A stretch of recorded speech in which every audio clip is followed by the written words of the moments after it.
நான் நினைச்ச கார்ட்டூன் இது. நான் நினைச்ச கார்ட்டூன் இது. நீ நினைக்கிற கார்ட்டூன்ல ராஜா இருப்பாரா? இல்ல இருக்காது. இருக்க மாட்டாரு. இருப்பாரா இருக்க மாட்டாரா? இருக்க மாட்டாரு.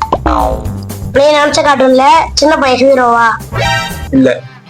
நீ நினைச்ச கார்ட்டூன்ல சிவப்பு சட்டை மஞ்சள் கலர் ஜட்டி போட்ட பையன் இருப்பாரா? ஏய், என்னைய வச்சு ஒன்னும் காமெடி கிமெடி பண்ணலையே. கிடையாது. கிடையாதா?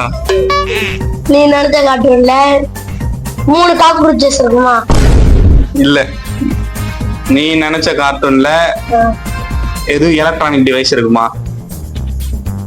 இல்ல. இல்ல. நீ நினைச்ச கார்ட்டூன்ல போக்கிமான் இருக்குமா? யா யா ஓகேமான இருக்காது. இருக்கா? நீ நினைச்ச கார்ட்டூன்ல மந்திரக்கல்லா இருக்குமா? இருக்கும். இருக்குமா? அவ்வளவுதான், நம்மள முடிச்சு விட்டீங்க போங்க. நீ நினைச்ச கார்ட்டூன்ல அந்த கருப்பு கலர் ஷேடோ பிளான்ஸ் இருக்குமா? அதெல்லாம் இருக்காது. நீ நினைச்ச கார்ட்டூன் ஜாக்கி சான். ஆ கரெக்டா? கரெக்ட்.